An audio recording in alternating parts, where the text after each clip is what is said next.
মুয়াজ্জিন সাহেব 5 ওয়াক্ত নামাজে 4 ওয়াক্ত নামাজে সালাতু খায়রুম মিনান নাওম বলে না কেন? মুয়াজ্জিন সাহেব ফজরের নামাজে কেন সালাতু খায়রুম মিনান নাওম বলে জানো? মুয়াজ্জিন সাহেব জোহরেও বলে না, আসরেও বলে না, মাগরিবেও বলে না, ইশারেও বলে না, ফজরের নামাজে কেন বলে? ফজরের নামাজে এই কারণে বলে, ঘুম হলো তো সেই ঘুম, বান্দা এশারের সময় ঘুমিয়ে যাবে, 3টা বাজে বান্দা উঠে যাবে, এটার নামই হলো ঘুম। এই কারণে মুয়াজ্জিন সাহেব ওই ফজরের সময় বলে, বান্দা ওই আল্লাহ 3টা বাজে বান্দাকে প্রথম আসমানে এসে বলে, বান্দা আর ঘুমাইও না, আসসালাতু নামাজ হলো খায়রুন উত্তম মিনান নাওম ঘুম থেকে। মুসলমান ইমানওয়ালা ভাই, আল্লাহ তাআলা যখন দেখেন বান্দা কোনো নামাজ পড়ে না, আল্লাহ তাআলা বান্দাকে কিছু বলে না, বান্দাকে আরো ছাড় দেয়। বান্দা গুনাহ করতে থাকে, গুনাহ করতে থাকে, কিন্তু এর মধ্যেই 5 ওয়াক্ত নামাজ পড়ে না। এর মধ্যেও কিছু যুবক থাকে যা 5 ওয়াক্ত নামাজ পড়ি না, আফসোস প্রকাশ করে। আল্লাহ তাআলা উসিলা খোঁজে, উসিলা খোঁজে। এই 5 ওয়াক্ত নামাজ না পড়ার কারণে যখন বান্দা আফসোস করে, এই আফসোসের কারণে আল্লাহ তাআলা তার নামাজের যে সমস্ত গুনাহগুলো রয়েছে ওই সমস্ত গুনাহগুলো আল্লাহ তাআলা মাফ করে দেন। বলেন সুবহানাল্লাহ। আল্লাহ তাআলা যখন দেখেন ওই সমস্ত বান্দারা যারা আফসোস প্রকাশ করে না, জুমার নামাজের সময় হয়ে যায়, জুমার নামাজের সময় নামাজ পড়তে আসে না, বোর গুতান খায় নামাজ পড়তে আসে, মায়ের লাঠির বাড়ি খেয়ে নামাজ পড়তে আসে, মিষ্টির জন্য নামাজ পড়তে আসে, কিন্তু তারপর অনেক মানুষ নামাজে আসে না। জুমার নামাজে নামাজ পড়তে আসে শুধু 2 রাকাত জুমা পড়ার জন্য। আল্লাহ তাআলা বলে, বান্দা দুনিয়ায় যখন তুই কোনো খারাপ কাজ করো, যখন এলাকার মানুষ জেনে যায়, তোকে এলাকা থেকে বের করার জন্য প্রস্তুত হয়ে যায়, কিন্তু আমি মালিক এমন আল্লাহ, তোকে আমি বিনা দরখাস্তে, তুই যখন তোর মায়ের গর্ভে থাকোস, ওই মায়ের গর্ভে থাকা অবস্থায় গোটা পৃথিবীর মানুষের একটা দৌড় প্রতিযোগিতা হয়। মায়ের পেটে থাকা অবস্থায় প্রত্যেকটা মুসলমান, প্রত্যেকটা বান্দার একটা দৌড় প্রতিযোগিতা হয়। এই দৌড় প্রতিযোগিতায় যখন কোনো বান্দা সফল হয়, ওই বান্দা এই দুনিয়ার মধ্যে আসে। তাহলে বুঝে নেন, আমরা যারা আছি, যেই সমস্ত বান্দা এবং বান্দিরা যারা দুনিয়ার মধ্যে আল্লাহ তাআলা মায়ের গর্ভ থেকে বের করার ব্যবস্থা করে দিয়েছেন, প্রত্যেকটা মানুষেই হলো বিজয়। আল্লাহ তাআলা যখন দেখেন বান্দা বিনা দরখাস্তে আমি আল্লাহ তাআলা তাকে দুনিয়ায় পাঠাইলাম, দুনিয়ায় পাঠানোর পর বান্দার যা প্রয়োজন আমি আল্লাহ তাআলা তাকে দিলাম। বান্দার কাছে আমি কোনো কিছু চাই না, বান্দার কাছে চাই শুধু বান্দা আমার একটু ইবাদত করুক, আর কিছু না। আজকে যখন মেম্বার চেয়ারম্যান কোনো কাজ করে, ওই মেম্বার চেয়ারম্যানের যদি আপনি সুনাম প্রশংসা করেন, ওই মেম্বার চেয়ারম্যান কত খুশি হয়। আজকে যখন মসজিদে একজন 1 লক্ষ টাকা দেয়, মাইক দিয়ে যখন হুজুর বলে, অমুক ভাই ওই আব্দুল্লাহ 1 লক্ষ টাকা দিছে, ওই আব্দুর রহিম 2 লক্ষ টাকা দিছে, যেই ব্যক্তি টাকা দেয় তারও তো অনেক ভালো লাগে তার প্রশংসা করার কারণে। আর যেই মালিক তোমাকে বিনা দরখাস্তে, বিনা চাওয়ায় আল্লাহ তাআলা তোমাকে দুনিয়ায় পাঠিয়ে দিলেন, দুনিয়ায় পাঠানোর পর রিজিকের ব্যবস্থা করেছেন, তারপরেও কি বান্দা তোমার এই জ্ঞানে চিন্তা হয় না? কিন্তু তোমরা যারা বলো আল্লাহ তাআলা রিজিকের মালিক, আল্লাহ তাআলা খাওয়াইবেন, হ্যাঁ খাওয়াইবেন, কিন্তু যদি আপনি মসজিদে বসে থাকেন 5 ওয়াক্ত নামাজ পড়াইবে আল্লাহ খাওয়াবেন না। আল্লাহ তাআলা 12 পারার প্রথম নাম্বার আয়াতে বলেন, ওয়ামা মিন দাব্বাতিন ফিল আরদি ইল্লা আলাল্লাহি রিজকুহা, রিজিকের মালিক আমি আল্লাহ। তাই বলে এটা নয় যে বান্দা ঘরে বসে থাকবা যে আমি আল্লাহ রিজিক পৌঁছায় দেব না। তোমাদেরকে দুনিয়ায় পাঠাইলাম, প্রত্যেকটা মানুষকে আমি আল্লাহ তাআলা একটা জ্ঞান দিলাম। আল্লাহ অসংখ্য আয়াতে বলেছেন, আফালা তাকিলুন আফালা তুবসিরুন, বান্দা জ্ঞান দিছি একবার কেন চিন্তা করো না? কারণ প্রতিটা মানুষ যেমন তুমিও তেমন। হাজারো আলেম দেখো আলেম হয়েছে, তুমি কেন জালেম হয়েছ? ভাবতে হবে যে তোমার জ্ঞান তুমি ভালো কাজে লাগাইতে পারো না। আল্লাহ তাআলা বলতেছেন, বান্দা আর গুনাহ করিও না, এই মাহে রমজান। অনেক যুবক চিন্তা করতেছো যে মাহে রমজান একটু কষ্ট হয় নাই, মাহে রমজানে কত শান্তি হয়েছে, মনে হয় আল্লাহ তাআলা খাস রহমত করেছেন। আমি বলবো না, মাহে রমজানে কষ্ট হয় নাই বিদায় যে আল্লাহ তাআলা রহমত করেছেন না। আল্লাহর নবী বলেন কিয়ামতের অনেক অনেক আলামত রয়েছে, তার মধ্যে এটাও যে বান্দা রোজা রাখবে, রোজা রাখার পর কষ্ট হবে না। কারণ বান্দা রোজা রাখার পর যদি রোজা কষ্ট না হয় তাহলে ওই রোজার কোনো সফলতা নাই, ঠিক কিনা? এই মাহে রমজানে অনেক জেলায় কি ভূমিকম্প হয়েছে, হয়েছে না? এটা কি আল্লাহর পক্ষ থেকে গজব? আজকে দেখেন বিয়া বাড়িতে নাচ গান হয়, হয় না? সবচেয়ে পুরুষের মধ্য থেকে নারীরা কি জাহান্নামে যাবে কেন জানেন? তিনটা কারণে। আমি আজ পর্যন্ত যত জায়গায় ওয়াজ করি এই নারীদের বিষয়ে আমি এই তিনটা মেসেজ দিয়ে যাই। কারণ নারীরা বেশিরভাগই কি নির্বোধ মূর্খ থাকে, যতই কলেজে পড়ুক, যতই ভার্সিটিতে পড়ুক, যতই আপনার আমার মা হোক, কিন্তু নারীরা কি মূর্খ থাকে বেশি। বলবেন কিভাবে? আল্লাহর রাসূল সাল্লাল্লাহু আলাইহি ওয়াসাল্লাম একদিন কবর দিয়ে যাইতেছিলেন, কবরের পাশ দিয়ে রাস্তা দিয়ে যাইতেছিলেন। ও দুনিয়ার মানুষ, রাসূল সাল্লাল্লাহু আলাইহি ওয়াসাল্লাম কবরের পাশ দিয়ে রাস্তা দিয়ে যাইতেছিলেন। আল্লাহর রাসূল সাল্লাল্লাহু আলাইহি ওয়াসাল্লাম দেখতে পেলেন ওই কবর হাউ হাউ করে আগুন জ্বলতেছে, ধাউ ধাউ করে। সাহাবায়ে কেরাম জিজ্ঞাসা করলেন, ইয়া রাসূলুল্লাহ, ওই কবরে কেন আযাব? আল্লাহর রাসূল সাল্লাল্লাহু আলাইহি ওয়াসাল্লাম বলতেছেন, ও সাহাবারা আমার, পুরুষের তুলনায় নারীরা অধিকাংশ জাহান্নামে যাবে। সাহাবায়ে কেরাম বললেন, ইয়া রাসূলুল্লাহ, নারীরা কেন জাহান্নামে যাবে? আল্লাহর রাসূল সাল্লাল্লাহু আলাইহি ওয়াসাল্লাম বললেন, ও সাহাবারা, ও পর্দার অন্তরালের মাগো, ভালো করে আজকের ওয়াজটা শুনে নাও। আল্লাহর নবী বলেন তিনটা কারণে নারীরা জাহান্নামে যাবে। এই তিনটা কারণ কি? এই তিনটা কারণ যদি বলি, আমার মনে হয় বাংলাদেশে এমন কোন নারী আছে কিনা তাও সন্দেহ যে এই তিনটা জিনিস থেকে বেঁচে আছে। সাহাবায়ে কেরাম জিজ্ঞাসা করলেন, ইয়া রাসূলুল্লাহ, প্রথম নাম্বার কারণ কি? আল্লাহর রাসূল সাল্লাল্লাহু আলাইহি ওয়াসাল্লাম বললেন, প্রথম নাম্বার কারণ হলো ওই নারীরা জাহান্নামে যাবে। তার মধ্যে প্রথম নাম্বার কারণ হলো নারীরা দেখবা সন্তানকে বেশিরভাগ লানত দিয়ে থাকে, অভিশাপ দিয়ে থাকে। বলবেন হুজুর, লানত অভিশাপ কিভাবে দিয়ে থাকে? দেখবেন মহিলারা যখন তার সন্তান এক সপ্তাহ কাজ করে, কৃষি কাজ করে, যখন পানি আনতে বলে পানি আনে, ঘটনাক্রমে 8 দিনের মাথায় যখন ওই সন্তানকে যখন বলে, ও আব্দুল্লাহ, যা ওই বাড়ি থেকে ওই মহিলাকে ডাক দিয়ে আনো, ওই বাড়ি থেকে ওই বাড়ির দুধ নিয়ে আসো, ওই সন্তান, ওই কলিজার সন্তান যখন বলে, মা আমি পারবো না, মহিলা ডাক দিয়ে কিন্তু তখন ওই সন্তানকে বলবে, তুই একটা কথা শোনস না, এত মানুষ মরে, তুই মরো না কেন? আল্লাহ তোরে মৃত্যু দেয় না কেন? যখন সন্তানরা কথা না হনে বলে রাস্তায় যাইস না, যদি যায় দেখবা মহিলারা অভিশাপ দেয়, দেয় কি দেয় না? মহিলারা দেখবা কত সুন্দর সুন্দর অভিশাপ দেয়, যে এত বকা দেয় সন্তানকে, এমন এমন গালি বাক্য দেয়, এমন এমন খারাপ বকা দেয়, যা মা হিসাবে সন্তানকে এটা দেওয়া উচিত নয়। আল্লাহর রাসূল সাল্লাল্লাহু আলাইহি ওয়াসাল্লাম বলেন, নারীরা যে অধিকাংশ জাহান্নামে যাবে তার মধ্যে 1 নাম্বার কারণ হলো নারীরা সন্তানকে লানত দেয়, অভিশাপ দেয়, বকা দেয়, এই কারণে নারীরা জাহান্নামে যাবে। সাহাবায়ে কেরাম জিজ্ঞাসা করলেন, ইয়া রাসূলুল্লাহ, 2 নাম্বার কারণ কি নারীরা কেন জাহান্নামে যাবে? আল্লাহর রাসূল সাল্লাল্লাহু আলাইহি ওয়াসাল্লাম বলেন, নারীরা দেখবা স্বামীকে অস্বীকার করে, স্বামীর শুকরিয়া আর কৃতজ্ঞতা আদায় করে। বলবেন হুজুর কিভাবে?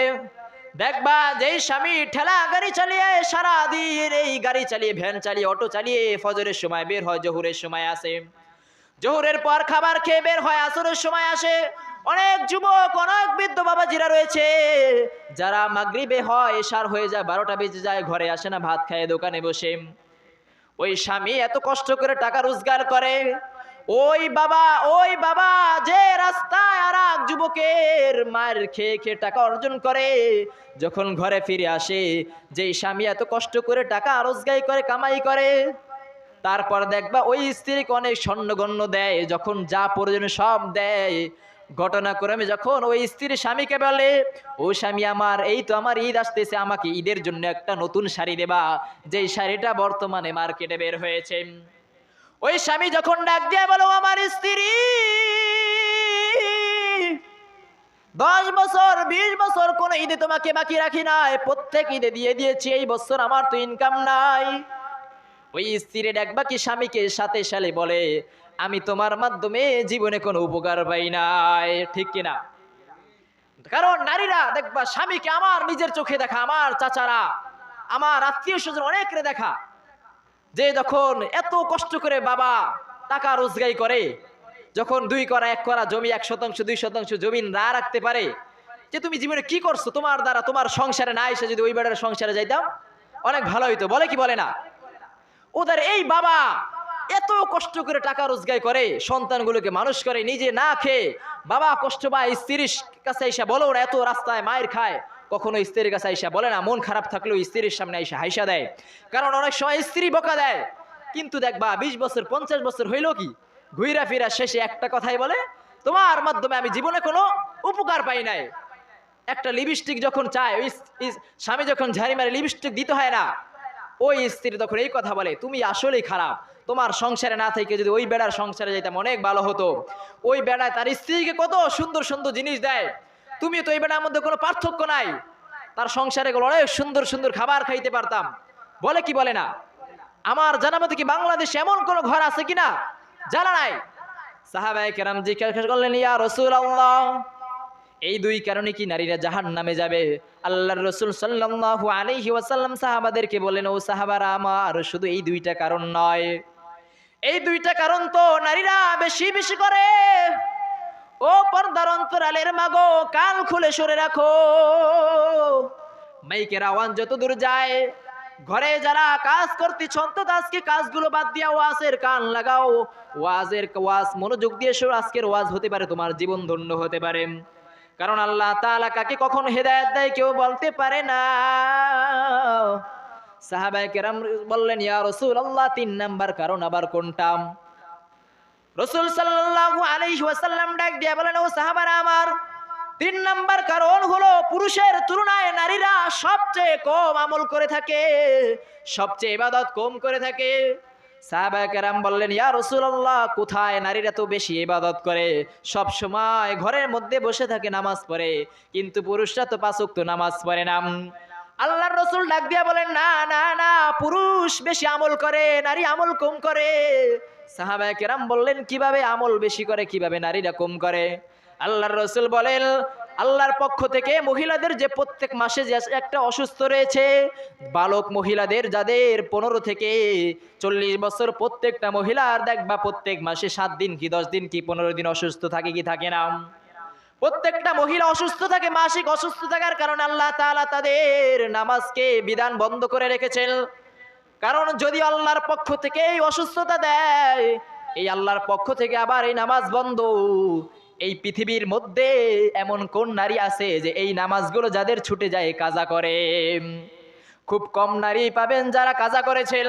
আমি তো গত ঈদের আগের দিন মেয়ার চর যখন মাহফিলে বয়ান করতেছিলাম, মহিলাদেরকে বললাম, ও মহিলারা, বুকে হাত দিয়ে কয়জন নারী বলতে পারবা যে 30টা রোজা তোমরা রাখবা? কারণ এই রমজান মাসে যাদের অসুস্থতা হয়, এই রোজাগুলো তো পরিপূর্ণ কেউ কাজা করো না। কারণ আমরা যখন রোজা ভাঙ্গি, একটা রোজা ভাঙ্গার কারণে 60টা রোজা রাখতে হয়, একটা রোজা ভাঙ্গার কারণে 60 জন মিসকিনকে খাওয়াইতে হয়। কিন্তু মহিলারা তা না, মহিলার অসুস্থ থাকার কারণে যে রোজা রাখতে পারে না, এই রোজা না রাখতে পারার কারণে আল্লাহ তাআলার শরীয়ত কত সুন্দর, একটা রোজা রাখলেই তার রোজা হয়ে যাবে। কিন্তু পর্দার অন্তরালের মাগো, গতকালকে এক মেয়ে আমাকে বলতেছেন, হুজুর আপনি কেন খাবার খাচ্ছেন? আজকে তো রোজার দিন, ঈদের পরের দিন রোজার দিন আমাকে যখন ওই নারী বলল, হুজুর কেন আজকে খাবার খান? আমি মহিলাকে বললাম, ও মহিলা, তুমি কি 30টা রোজা রেখেছো? মহিলা বলল, হ্যাঁ। তুমি যে রমজান মাসে অসুস্থ ছিলে, এই রোজাগুলো কি কাজা করছো? বলে না। এখন আবার কি রোজা রাখছো? বলে হুজুর সুন্নাত রোজা রাখছি। আজকে বাঙালির অবস্থাতে এটাই, ফরজের খবর নাই, সুন্নাত নিয়ে ফালাফালি আছে কি নাই? ফরজ নামাজ পড়ে না, জোহরের সময় 4 রাকাত সুন্নাত পড়ে না, তা নিয়ে দ্বন্দ্ব লেগে যায়। ঠিক ওই নারী যখন আমাকে বলতেছেন, হুজুর ঈদের পর তো রোজা রাখতে হয়, কেন রোজা রাখেন না? রোজার দিন কেন আজকে আপনি খাচ্ছেন? আমি বললাম, ও মা, ও বোন, আজকে তো রোজার দিন, সুন্নাত রোজা, যদি মন চায় কারো রাখবে, আর যদি মন চায় কেউ রাখবে না, কোনো সমস্যা নাই। কিন্তু ও মা, তোমার যে রোজাগুলো কাজা হয়েছে এই রোজাগুলো কি রাখছো কিনা? ওই মহিলা বললেন না। ঠিক অনুরূপ ভাবে প্রত্যেকটা মহিলা মনে রয়েছে, হাজার একটা দুইটা যদি ভালো থাকে, ইল্লা মাশাআল্লাহ, তাদের বিরোধিতা করব না। কিন্তু যেই মা বোনেরা যাদের রোজা হয়ে গিয়েছে, কাজা রোজাগুলো বাকি রয়েছে, আমি আপনাদেরকে আহ্বান করব, অন্তত এই ঈদের পরে যারা এখনো রোজা রাখেন না, এই সুন্নাত রোজা বাদ দেন, প্রয়োজনে আগে কাজা রোজাগুলো রেখে ফেলেন। ও মদিনাওয়ালা নবীর আশিকের দল, আল্লাহর নবী বলেন এই তিন কারণে মহিলারা জাহান্নামে যাবে পুরুষের তুলনায়। এই তিনটা কারণ কি এমন কেউ আছে যে নাই আমাদের মধ্যে? না, কারণ প্রত্যেকের ঘরে আপনার মেয়ে, আপনার স্ত্রী দেখবেন সবাই এই তিনটা কাজে লিপিবদ্ধ। এই তিনটা কাজ থেকে কেউ বাহির নাই, এই তিনটা কাজে সবাই সংযুক্ত রয়েছে। কথা বলেন ঠিক কিনা? এই জন্য বলি, আজকে গতকাল বিয়ার মধ্যে দেখলাম, বিয়ার মধ্যে মানুষ বক্স এনে কত গান বাজনা লাগায়। গান বাজনা না হলে তাদের পেটের ভাত হজম হয় না, মনে হয় বিয়েটা সুন্দর হবে না। রাসূল সাল্লাল্লাহু আলাইহি ওয়াসাল্লাম বলেছেন, কেন জানো? আজকে দেখা যায় যারা কাবিনে রয়েছেন, কাবিন নামা করেন, ওই সমস্ত ওলামায়ে কেরামের সাথে তো আমাদের সম্পর্ক, তারা বলে হুজুর আমাদের তো ইনকাম ভালো। বললাম কিভাবে আপনাদের ভালো? বলে প্রতিদিন তালাক নামা আসতেছে। আজকে এক তালাক কেটে দিলাম, আগামীকাল দেখে আবার অনেক মেয়ে রয়েছে স্বামী স্ত্রী তালাক দিতেছে। আছে কি নাই? আজকে ঘরে ঘরে দেখবা প্রত্যেকটা মেয়ে, প্রত্যেকটা ছেলে রিলেশন করে বিবাহ করে, গান বাজনা লেগে বিবাহ করার কারণে প্রত্যেক ঘরে ঘরে তালাক। কথা বলেন ঠিক কিনা? আজকে আমি আপনাদেরকে এমন মেসেজ দিতে চাই যে আল্লাহর ভয় অন্তরে ঢুকান। আল্লাহ তাআলা মাহে রমজান আমাদের থেকে বিদায় নিয়েছে, হতে পারে এই বছর মাহে রমজান পেয়েছেন, আগামী বছর পাবেন কি তাও জানা নাই। ও দুনিয়ার মানুষ, ওই ঢাকার দিকে তাকাও, ওই ঢাকার দিকে লঞ্চে যখন দুই যুবক পিতা মাতা স্ত্রী সহ যখন আসতেছিল, সেই বরিশাল মেহেন্দিগঞ্জের দিকে আসতেছিল, ওই ঢাকার ইতিহাস প্রত্যেকটা মানুষের চোখে পানি ফালাইতে বাধ্য করেছে। সন্তান যখন অতি দ্রুত বাড়ি আসার জন্য সিট লাগবে, লঞ্চে জায়গা রাখবে, তাড়াহুড়া করতেছে। এক লঞ্চ আর এক লঞ্চ যখন বাড়ি খাইলো, চাপ খেলো, ওই যুবক আগে জায়গা রাখার জন্য, আগে সিট রাখার জন্য অতি দ্রুত তাড়াহুড়া করার কারণে ওই যুবক ওই লঞ্চের চাপায় পড়ে যায়। এক লঞ্চ আর এক লঞ্চ যখন চাপা খায়, ওই যুবকের পেটের মধ্যে এক লঞ্চ আর এক লঞ্চের চাপা খায়, ওই যুবকের পেট দুই ভাগ হয়ে ওই যুবকের পা গুণ ধরে যায়। ও দুনিয়ার মানুষ, আজকে কোন দুনিয়ায় আসলা? আজকে মাহে রমজানে ওই যুবক তো বাড়ি আসার জন্য মা বাবাকে নিয়ে সুন্দরী যাপন করবে। যুবক সারা মাস টাকা রোজগার করেছে, কত কষ্ট করে টাকা কামাই করেছে, বাড়ি এসে সবাইকে সারপ্রাইজ দেবে, আনন্দ দিবে যে আমি ঢাকা থেকে আসলাম, অনেকে এক বছর পর আসলেন।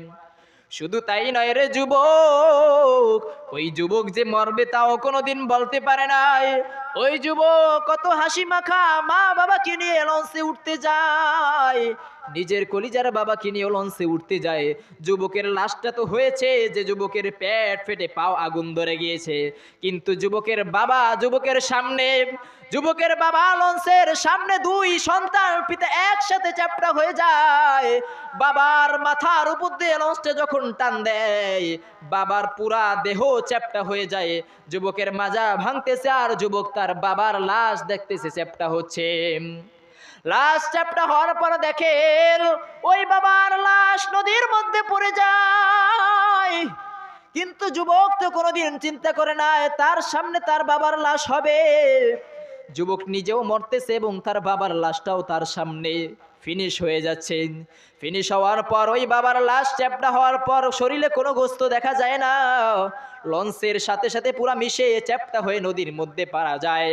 এবং পরের দিন দেখা যায় যেই পা ওই যুবকের ভেঙে গেছে, ওই পাটা আরেক এলাকার ঘাটে ভেসে ভেসে এসেছে।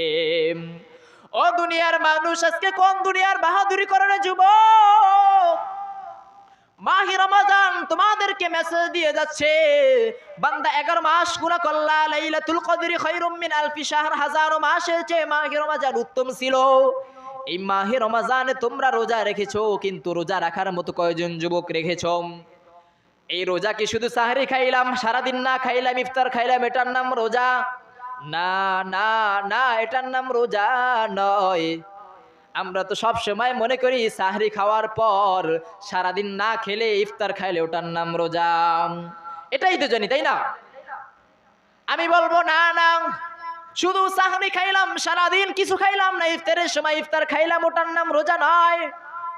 কারণ এই চোখের রোজা রয়েছে, এই জবানের রোজা রয়েছে, এই হাতের রোজা রয়েছে, এই পায়ের রোজা রেখেছে, এই পায়ের রোজা রয়েছে, কিন্তু আমরা কয়জন যুবক রেখেছি?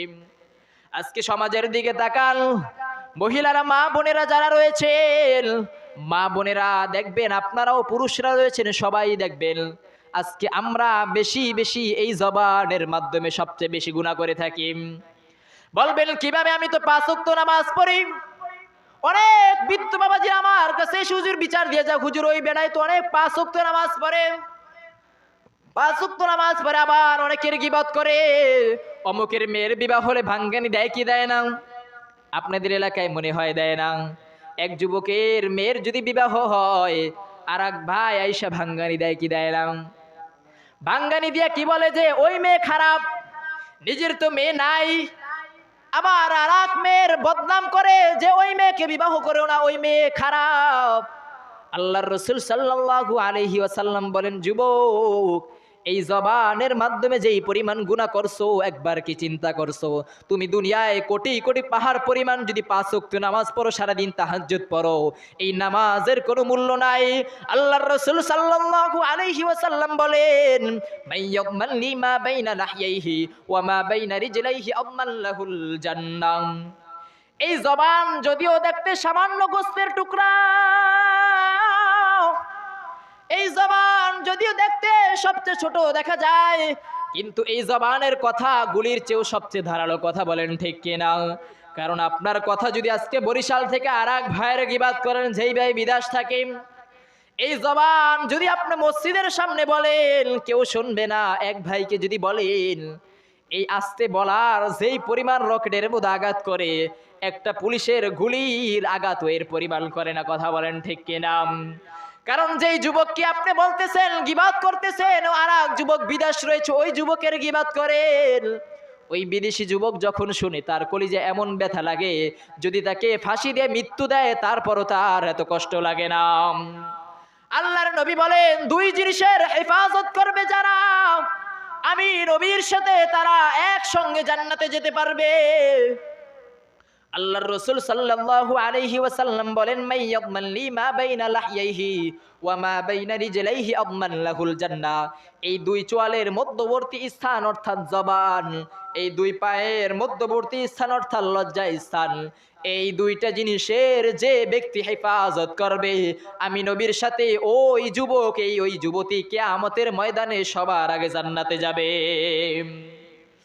ও দুনিয়ার মানুষ, এবার জবানের হেফাজত কিভাবে করবেন? আজকে আপনারা 5 ওয়াক্ত নামাজ মসজিদে পড়েন, আপনারা বুকে হাত দিয়ে বলতে পারবেন যে হুজুর আমি সুন্দরভাবে নামাজ পড়তে যাই। মনে হয় এমন যুবক পাওয়া যাবে না যে বুকে হাত দিয়ে বলতে পারবে যে মসজিদে আইসা আমি গীবাত করি না। সারাদিন যে কৃষি কাজ করে, মসজিদে আইসা হিসাব করে, সারাদিন দোকানে কয় টাকা বিক্রি করেছে, মসজিদে আইসা হিসাব করে। কথা বলেন ঠিক কিনা? একটা সুন্দর ঘটনা দিয়ে আপনাদেরকে বুঝাইতে চাই। এক যুবক ঢাকাতে, বাস্তব ঘটনা, এক যুবক প্রতিদিন এক ইমামের পিছনে নামাজ পড়ে, নামাজ পড়ার পর প্রতিদিন সুন্দরভাবে নামাজ পড়ে যায়।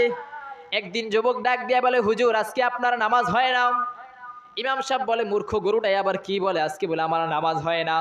সকল মুসল্লিদের সামনে ডাক দিয়ে বলে, হুজুর প্রতিদিন আপনার সামনে আমি নামাজ পড়ি, 5 ওয়াক্ত নামাজ পড়ি, আজকে আসরের নামাজ আপনার হয় না।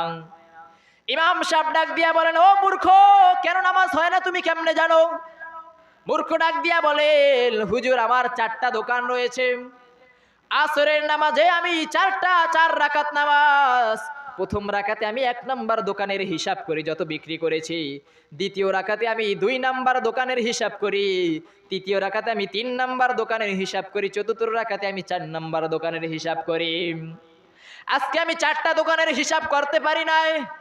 আজকে আসরের নামাজে 4 দোকানের আমার হিসাব হয় নাই, এই কারণে আপনার নামাজ আজকে 4 ওয়াক্ত হয় নাই, 4 রাকাত হয় নাই।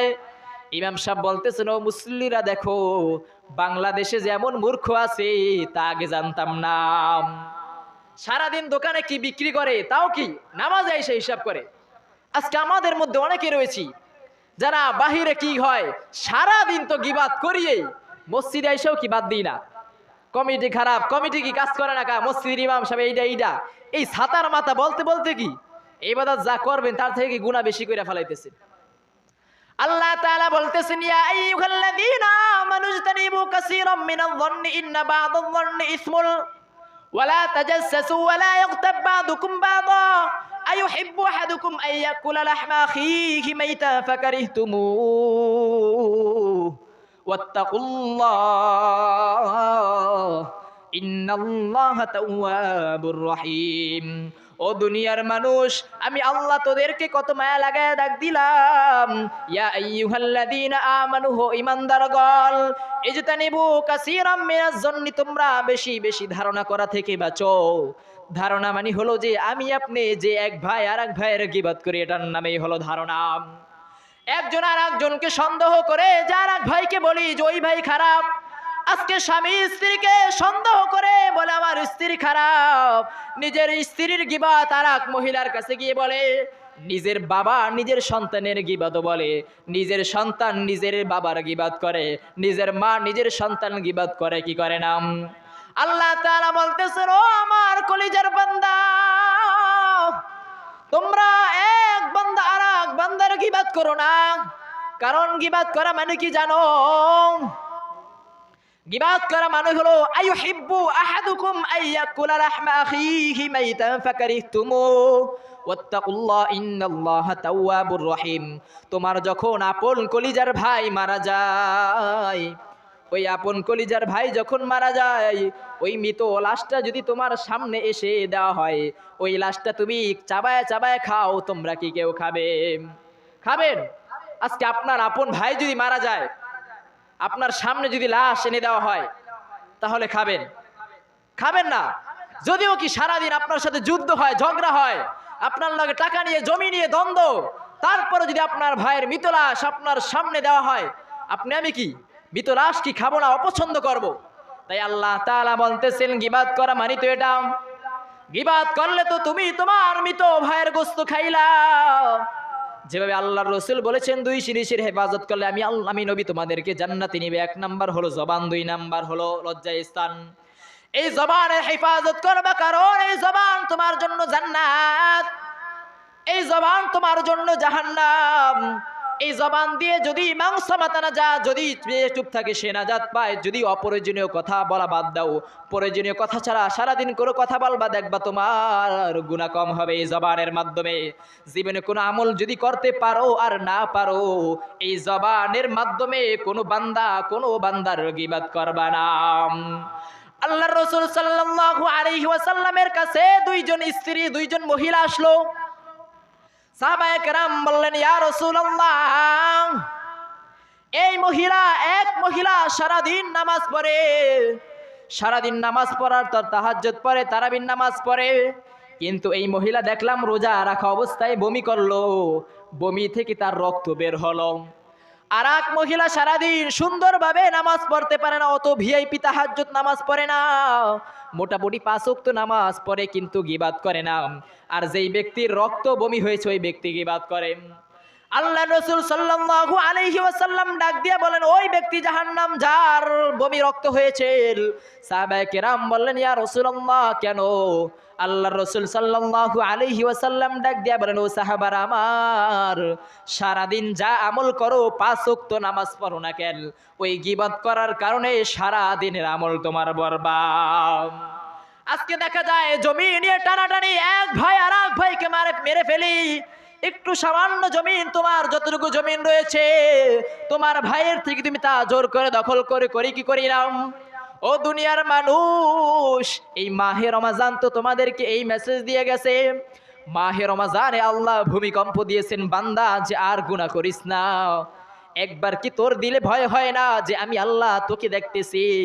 কারণ আইনামা তাকুনু ইউদরিকুমুল মাউতু ওয়ালাউ কুনতুম ফি বুরুজিম মুশাইয়াদা। আজকে যদি লোহা পৃথিবীর মধ্যে সবচেয়ে মজবুত লোহা দিদি একটা ঘর বানাও, যেই ঘরে তোমাকে রাখা অবস্থায় দেওয়াল করা হয়, সামান্য বিন্দু পরিমাণ ফাঁকা থাকবে না। ওই লোহার ঘরে বৈশাও যদি লোহার ঘরে বৈশাও যদি পলায়ন করে মৃত্যু থেকে বাঁচতে পারবা না। কারণ ওই দয়ার মালিক ওই আল্লাহ ওই লোহার ঘরে বৈশাও যদি তুমি গুনাহ করো, আল্লাহ তাআলা তোমাকে দেখেন।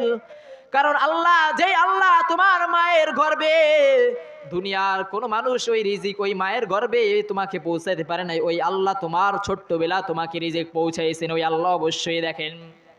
এই জন্য বলবো বান্দা, ও দুনিয়ার মানুষ, ও আমার চাচারা, ও আমার বৃদ্ধ বাবাজিরা, ও পর্দার অন্তরের মা, আজকের ওয়াজটা কাজে লাগায় নাও।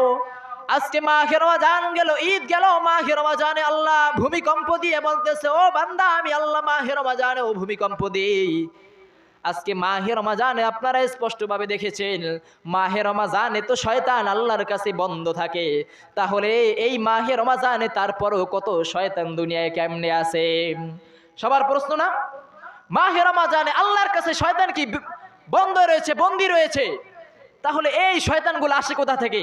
কত যুবক কত মারামারি করে, চার দোকানে আড্ডা মারে, জেনার কাজে লিপ্ত মাহে রমজানে রোজা রাখা অবস্থায়, তাহলে এই শয়তান আসছে কোথা থেকে? আমি বলবো যুবক ভাই, ও এক শয়তান মালিকের কাছে বন্দী রয়েছে, কিন্তু আপনার আমার যে সবচেয়ে বড় শয়তান সেটা হলো এই নফস। আল্লাহর রাসূল সব সময় দোয়া করতেন, আল্লাহ আমাকে মানুষ শয়তান জিন শয়তান থেকে হেফাজত ফরমান। কারণ আমার আপনার এই নফস কত বড় শয়তান। দেখেন আজকে আল্লাহ তাআলা পর্দা ফরজ করেছে মহিলাদের জন্য, মহিলারা পর্দা করে না কিন্তু পুরুষরা পর্দা করে। পুরুষরা কেমনে পর্দা করে জানেন? পুরুষরা শরীয়ত মোতাবেক ওই পর্দা করে না, পর্দার ধারেও নাই। আজকে মাহে রমজানে কিছু পুরুষ রয়েছে যারা দোকানে পর্দা লাগে, বোতল লাগিয়ে তারা সাহরি ইফতার তারাবি ওখানে সব আদায় করে। ইফতার খোলে রোজাদার মানুষ তাদেরকে দেখবে, এই কারণে দোকানে ওই পর্দার সামনে বোতল দিয়ে অনেকে ইফতার খায়। কথা বলেন ঠিক কিনা? অনেকে খাওয়া দাওয়া করে। যেই পর্দা ফরজ করা হয়েছে মহিলাদের জন্য, কিন্তু আজকে তারা ওই 1 ঘন্টা আধা ঘন্টা 5 মিনিটের জন্য পর্দা করে। যুবক ভাই, মাহে রমজান তোমাকে এই শিক্ষা দেয় না যে রোজা ভাঙ্গ। রোজা ভাঙ্গা তো দূরের কথা, রোজা না রাখার চিন্তাও করবা না। সুতরাং মাহে রমজান গেল, আল্লাহ তাআলা বলতেছে বান্দা আর গুনাহ করিও না। আমি আল্লাহ মাহে রমাদান কেন দিছি জানো? লাআল্লাকুম তাত্তাকুন, যাতে বান্দা মুত্তাকি হতে পারো। মুত্তাকি মানে হলো আমি আল্লাহকে ভয় করতে পারো।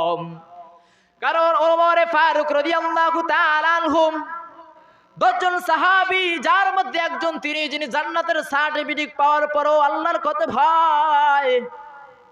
মাহে রমজানে ওমর ফারুক রাদিয়াল্লাহু তাআলা আনহু কত কান্নাকান্নি করতেছেন। ঈদের দিন ওমর ফারুক রাদিয়াল্লাহু তাআলা আনহু কান্নাকাটি করছেন। হযরত বেলাল আয়েশা বলেন, ও সাহাবী আপনি তো জান্নাতের সার্টিফিকেট পেয়েছেন, কেন কান্না করেন? ওমর ফারুক রাদিয়াল্লাহু তাআলা আনহু ডাক দিয়া বলে, ও বেলাল, আমি ওমর জান্নাতের সার্টিফিকেট পেয়েছি ঠিকই, যে আল্লাহ জান্নাতের সার্টিফিকেট দিয়েছেন ওই আল্লাহ জান্নাতের সার্টিফিকেট নিতে 1 সেকেন্ডও সময় লাগবে না। আমি রোজা রেখেছি, এই চোখের রোজা হয়েছে কিনা আমার জানা নাই, এই জবানের রোজা হয়েছে কিনা আমার জানা নাই। তাই যুবক বৃদ্ধ বাবাজিরা, মাহে রমজান গেল, ঈদ গেল, ওই আল্লাহর প্রতি একবার মুতাওয়াজ্জি হই, মুত্তাকি হই, আল্লাহকে ভয় করে। কারণ আপনার আমার মরণ কোথায় হতে পারে, যতই পালাও না কেন মরণ থেকে কেউই পালাইতে পারবা না। কারণ ওই কবরে যাবা আজকে যেই সন্তানদের জন্য কোটি কোটি টাকা দিয়ে তোমার সন্তানের জন্য সুন্দর সুন্দর বাড়ি করলাও, ওই সন্তান দেখবা মরার পর তুমি এই সাদা কাপড়ের একটা প্যাকেট হয়ে যাবা। তোমার মতো বাবা, তোমার মতো চাচা, তোমার মতো দাদা যখন দেখবা তোমার লাশটা এরম প্যাকেটে বেঁচে 2 সাইডে 2টা মুরান দিবেন। যখন তুমি লাশ হয়ে যাবা, সবার আগে তোমার এই কলিজার সন্তান, যেই সন্তানের জন্য কোটি কোটি টাকা স্বপ্ন দেখো, নিজে খাও না, নিজের সন্তানের জন্য আরেক ভাইয়ের সাথে মারামারি করো, নিজের আপন ভাইয়ের সাথে ঝগড়া করো, নিজের মাকে ঘর থেকে বের করে দাও যেই সন্তানের জন্য, যখন তোমার মতো বাবা, তোমার মতো দাদা, তোমার মতো চাচা, তোমার মতো ভাই মারা যাবা, তোমার সন্তান সবার আগে বলবে এই লাশটাকে ঘর থেকে বের করে দাও। বলবে কি বলবে না? আজকে সন্তানই বলবে এই লাশ দেখলে আমার ভয় করে, এই লাশকে ঘর থেকে বের করে দাও। তোমার মা, তোমার এই মেয়ে সবার আগে বলবে এই লাশ ঘর থেকে বের করে দাও, এই লাশ দেখলে আমার ভয় করে। তাহলে কোন সন্তানের জন্য আজকে কোটি টাকা দিয়ে বিল্ডিং করছো? ও যুবক ভাই, তাই পায়ে হাত রেখে বলে যাই, এই সন্তানের জন্য যা তোমার জন্য আল্লাহ তাআলা ফরজ করে দিয়েছিলেন ততটুকু আদায় করো, এর বেশি করিও না। কারণ যে সন্তানের জন্য এত কিছু করো, সন্তানটাকে তো একবার নেককার বানাও নাই। তুমি মরার পর তোমার সন্তান তোমার কবরের সামনে দাঁড়াবে কিনা তাও সন্দেহ। গত ঈদ গিয়েছে, ঈদের সময় হাজারো লক্ষ সন্তান রয়েছে যারা নিজের বাবার কবরের সামনে গিয়ে কবরটা জিয়ারত করার সময় হয় না। কথা বলেন ঠিক কিনা? ও দুনিয়ার মানুষ, তোমার সন্তানটাকে যেদিকেই পড়াও না কেন, আমি বলবো তোমার সন্তানটাকে মাদ্রাসায় দ্বীন শিক্ষা দাও। তুমি স্কুল মে কলেজ মে পড়ো কুছ নেহি নুকসান, তুমি স্কুল মে কলেজ মে পড়ো কুছ নেহি নুকসান, इस्लाम की तमाम हुदूद जब कर फरमाल, तुम स्कूल में पढ़कर जब कुरान सर दिया, तुम कॉलेज में पढ़कर जब कुरान सर दिया, अफसोस आदाब ठिकाना है हावियाम। ओ नबीर उम्मतेर दाल, তোমার সন্তানকে স্কুলে পড়াও, কলেজে পড়াও, কোনো বাধা নাই, কিন্তু তোমার সন্তানটাকে একজন দ্বীনি শিক্ষা দাও, কোরআন শিক্ষা দাও, আলেম ওলামাদের সাথে মহব্বত পয়দা লাগিয়ে দাও, সন্তানটাকে একজন নেককার বানাও। তোমার সন্তান স্কুলেও পড়ুক, কলেজেও পড়ুক, কিন্তু দ্বীনি কোরআন শিক্ষাটা আগে দাও। কারণ তুমি যখন বাবা মরবা, ওই আল্লাহ তাআলা তুমি যখন মরবা, তোমার সন্তানের উসিলায় হতে পারে আল্লাহ তাআলা তোমার জিন্দেগীর গুনাহগুলো মাফ করে দিবেন। ও দুনিয়ার মানুষ, তাই বলবো সব সময় আল্লাহর নিকট মাপ চাও, তওবা করো। বান্দা গুনাহ করছো, মাপ চাও। বান্দা ফজর পড়তে পারো না, আল্লাহর কাছে মাপ চাও। ও পর্দার অন্তরালের মা গো, জীবনে অনেক গুনাহ করছো, আর গুনাহ করিও না। যতই গুনাহ করো না কেন, মালিকের কাছে একবার তওবা করো, মালিক আর জীবনে গুনাহ করব না। এই জীবনে না করিলাম বন্দেগি, গুনাহ করে কাটাইলাম জিন্দেগি, গুনাহ করে কাটাইলাম জিন্দেগি। তওবা করে আবার তাওবা ভাঙ্গিলাম,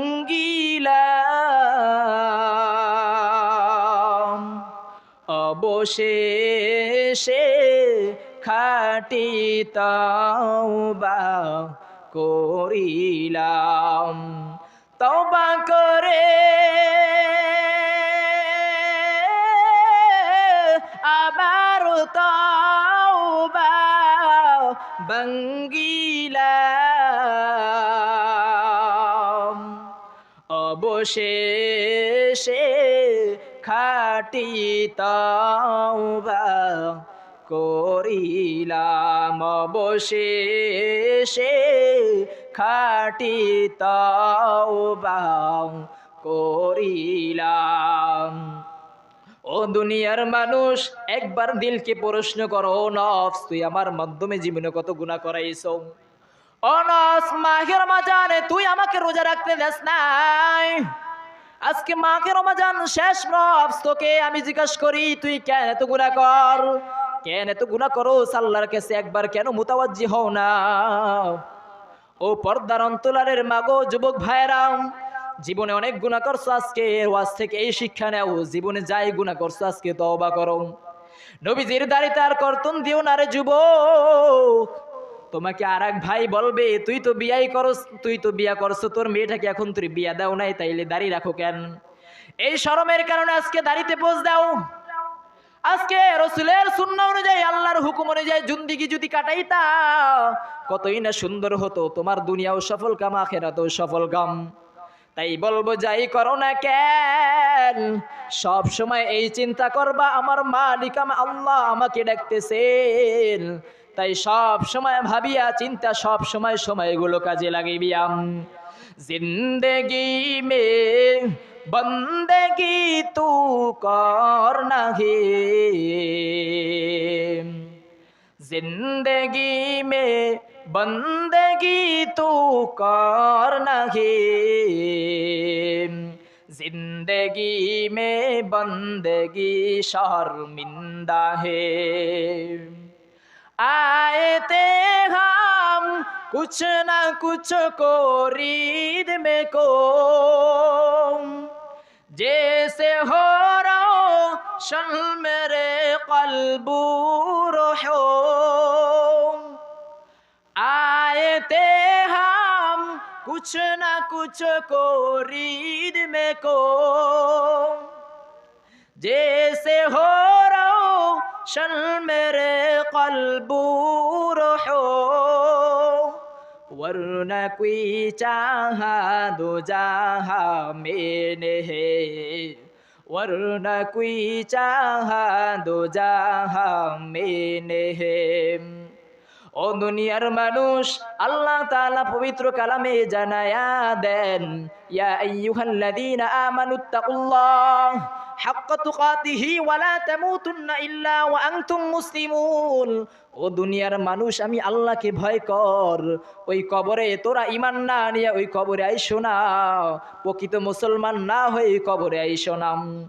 আজকে আমরা দেখা যায় ইমানদার তো দূরের কথা, মুত্তাকি পরেজগার মুসলমান তো দূরের কথা, আমাদের ইমানের তো আছে কিনা তাও সন্দেহ।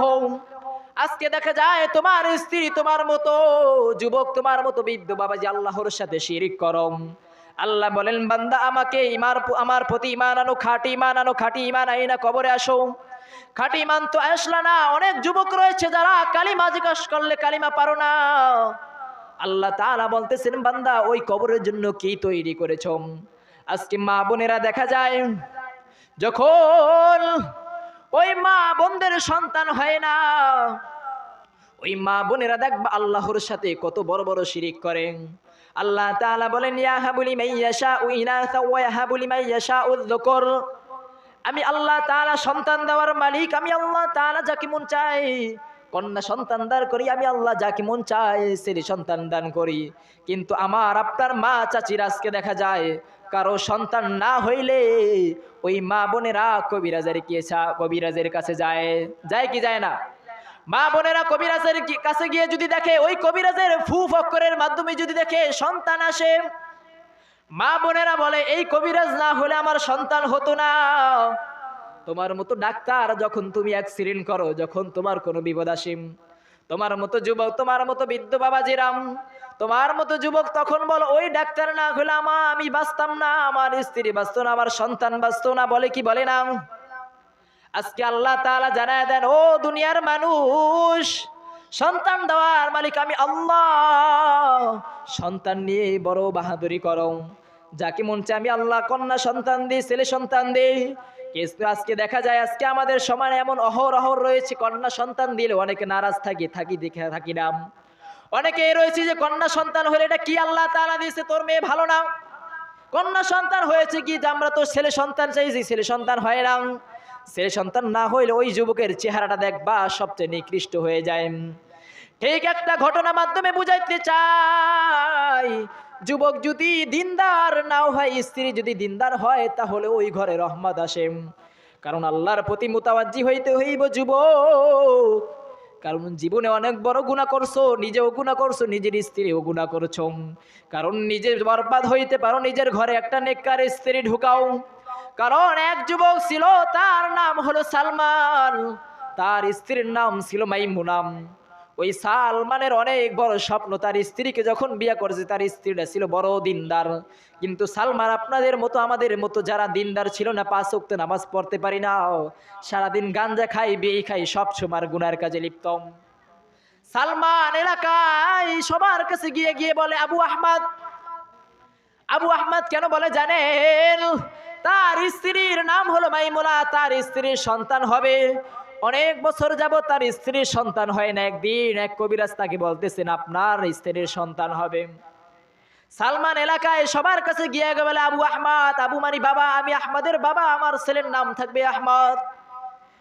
তার সন্তান হয় না, আগেই বলতেছে আবু আহমদ আমার সন্তানের নাম হবে আহমদ।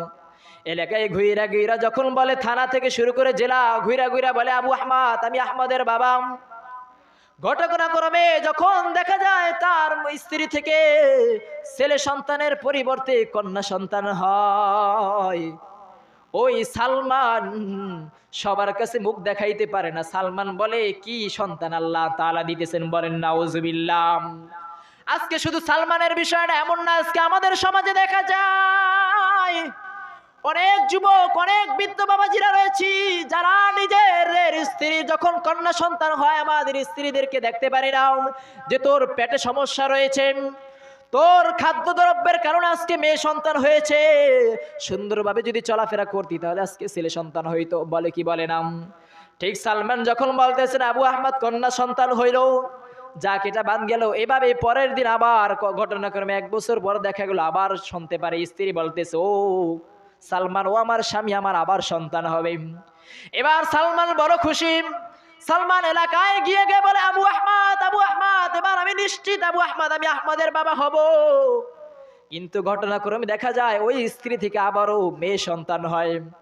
এবার আহমদ আরো বড় লাঞ্ছিত হয়, স্ত্রীকে ধারি মারে বকা দেয় যে স্ত্রী তোর মধ্যে কোনো সমস্যা আছে। যখন এই দ্বিতীয়বার যখন 2টা কন্যা সন্তান হলো, তৃতীয়বার আবার স্ত্রী বলতেছে আমার সন্তান হবে। আহমদ বলতেছেন তোমার তো রোগ আছে, সমস্যা আছে, খালি কন্যা সন্তান হয়। আবার এলাকায় ঘুইরা গিরা দাওয়াত দিছে আবু আহমদ, আবু আহমদ। এভাবে 6টা সন্তান হয়, প্রত্যেকটা সন্তানেই হয় কন্যা সন্তান। কিন্তু ওই সালমান এলাকায় গিয়ে বলতেছেন আবু আহমদ আমি আহমদের বাবা হব, আমি ছেলে সন্তানের বাবা হব। কিন্তু ঘটনাক্রমে দেখা যায় আবু আহমদ সে আহমদের বাবা হতে পারে না, সে কন্যা সন্তানের বাবা হয়। একদিন সে ঘুমায়, ওই সালমান একদিন ঘুমাইতেছে, 6টা কন্যা সন্তান যখন হলো, সালমান ঘুমের গদ্যে ও পর্দার অন্তরালের মা গো কথাটা ভালো করে শোনো, ও যুবক ভাই ভালো করে শুনে নাও। ওই সালমানের যখন 6টা সন্তান হয়, যখন স্ত্রীকে বকা দেয় যে স্ত্রী তোর মধ্যে সমস্যা হয়েছে, তোকে তালাক দিব, তোকে ছেড়ে দিব, তোর মতো স্ত্রী দরকার নাই। ওই সালমান একদিন যখন গভীর রাত্রে ঘুমায়, সালমান স্বপ্নের মধ্যে চিল্লায় চিল্লায় বলে আগুন, ও আগুন, আগুন, আগুন করে চিৎকার করে পুরো এলাকা চিল্লায় ফেলে সবাইকে ঘুম থেকে জাগ্রত করে ফেলেন। ওই সালমান যখন চিল্লায় আগুন, আগুন, পাশের বাসার মানুষ বলে কি হয়েছে? সালমান ডাক দিয়ে বলে ও মাইমুনা, আমি ঘুমের মধ্যে আগুন আগুন বলতেছি, দেখি স্বপ্নে দেখি আমি আগুন আগুন, যখন জাহান্নামে আমাকে রাখা হয়, কবরের মধ্যে রাখা হয়, কবরের মধ্যে যখন রাখা হয় প্রথম গেটে যায় জাহান্নামের ফেরেশতা আমাকে ধরে। জাহান্নামের ফেরেশতা ধরার পর ওই জাহান্নামের ফেরেশতাগুলো ওই আমার কন্যা সন্তানের কারণে আমাকে জাহান্নামের ফেরেশতাগুলো আমাকে ছেড়ে দেয়। ঠিকভাবে এভাবে যখন দ্বিতীয় গেটে যায়, ওখানে আমার মেয়ে সন্তান আমাকে বাঁচায়। তৃতীয় সন্তান আমাকে, তৃতীয় কন্যা সন্তান তৃতীয় ঘেটে যখন যাই, তৃতীয় সন্তান আমার জন্য দাঁড়ায়, যেটা আমার বাবা, তাকে জাহান্নামে নিয়ে এলাম। এভাবে 6টা দরজা, 6টা জাহান্নামের দরজা 6 জায়গায় যখন যায়, ঠিক তখন গিয়ে ওই মেয়েরা দাঁড়ায় আমার বাবাকে নিয়েও না। ঠিক 7 নাম্বার দেখা যায়, 7ম নাম্বার যেই মেয়েটা হবে, ওই মেয়েটা যে জাহান্নামের দরজায় দাঁড়ায়, তার তার বাবাকে জান্নাতে নিয়ে যায়। ও দুনিয়ার মানুষ, আজকে মেয়ে সন্তানের অস্বীকার করার কারণে আল্লাহ তাআলা স্বপ্নে দেখাইলেন জাহান্নাম। এই মেয়ের কারণে আল্লাহ তাআলা আজকে বাবাকে জাহান্নাম থেকে জান্নাত দিয়েছেন। আজকে আমাদের মধ্যে অনেক জনম দুঃখিনী মা রয়েছে, অনেক মা, অনেক বাবারা রয়েছেন যারা মেয়ে সন্তান হইলে আল্লাহর কাছে অস্বীকার করো, নাফরমানি করে শিরক করো, যে ওই কবিরাজের কাছে যাব, ওই ডাক্তারের কাছে যাব, গিয়ে দেখবো তাদের উসিলায় সন্তান হয় কিনা। শুধু তাই না, আমার বড় ভাই একজন কবিরাজ, আমার আপন বড় ভাইয়ের কাছে অনেক মহিলারা আসে। মহিলারা এসে অনেক সময় বলে হুজুর আমার বাচ্চা হয় না, আমার বাচ্চা কিভাবে হবে? আমার বড় ভাই বলেন, বাচ্চা দেওয়ার মালিক তো আমি না, বাচ্চা দেওয়ার মালিক হলো আল্লাহ। কবিরাজ তবে তোমার সমস্যা হলে দেখতে পারে, সন্তান দেওয়ার মালিক তো ওই কবিরাজ না। ঢাকা আমি এক মাদ্রাসায় পড়তাম, যখন সরেবেকায় জামাতে পড়তাম, ওই মাদ্রাসার মোহতামিম সাহেবের যখন সন্তান হয় না, আমার বড় ভাই কবিরাজের কাইসা গিয়া বলেন, ওই ঢাকা কেরানীগঞ্জের একজন বড় মুহাদ্দিস, সবচেয়ে বড় আলেম, ডালকানগর পীর সাহেবের একজন খলিফা, আমার ভাইকে বলতেছেন, হুজুর আপনি তো একজন কবিরাজ, আপনার লগে জিন আসে, ডালকানগর পীর সাহেবের মাধ্যমে আপনার সাথে জিন আসে, আমার তো সন্তান হয় না, দেখেন আমার সন্তান হয় না কেন? আমার বড় ভাই কবিরাজ সাহেব যখন দেখলেন সন্তান হয় না, এই সমস্যা দূর করে দিলেন। মোটামুটি জিনের যতটুকু ক্ষমতা রয়েছে ওই ক্ষমতা অনুযায়ী সে তার সমস্যা দূর করে দেয়।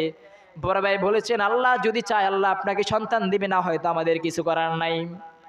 ওই ঢাকা শহরে একজন মুহাদ্দিস সাহেব আমার ভাইকে ডাক দিয়ে বলেন, ও কবিরাজ সাহেব আমার সন্তান হয় না কেন? একজন মুহাদ্দিস সাহেব সে বলতেছেন, সন্তান হয় না কেন? কবিরাজ কি সন্তান দেওয়ার মালিক? না না না। ও যুবক ভাই, পায়ে হাত রেখে বলে যায়, জীবনে কত গুনাহ করছো, আর গুনাহ করিও না। গুনাহ করতে করতে ওই মালিকরে কত কষ্ট দিছো জানো? অতীতে মাহে রমজানে ভূমিকম্প হয় নাই, এবারের মাহে রমজানে চোখের পানি পড়ে যায়। মাহে রমজানে আল্লাহ তাআলা ভূমিকম্প দিয়ে বলতেছেন, বান্দা আমি আল্লাহকে ভয় কর। এই মাহে রমজান কত সুন্দরভাবে গেল, সুন্দরের মধ্যে আল্লাহ তাআলা ভূমিকম্প আযাব স্বরূপ দিয়ে বলতেছেন, বান্দা আর গুনাহ করিও না। কিন্তু ঈদের সময় দেখা যায় কতবারই বিয়া হচ্ছে, বিয়ার মধ্যে গান বাজনা হচ্ছে, গান বাজনা না হলে তার মেয়ের বিয়াই হয় না। ও যুবক ভাই, এখনো কি মরণের সময় হয় না? কারণ ওই ঢাকার শহরে লঞ্চের ঘটনা বললাম, লঞ্চে কত সন্তান বাবা একসাথে মারা যায়। তোমারও তো মৃত্যুটা হতে পারে, তুমি যখন মৃত্যুটা তোমার এমন হতে পারে, তুমি মসজিদের সভাপতি থাকা অবস্থায়, মসজিদের থাকা যদি তুমি আত্মসাৎ করো, ওই অবস্থায় যদি তোমার মৃত্যু হয়, তোমার অবস্থাটা কি হবে?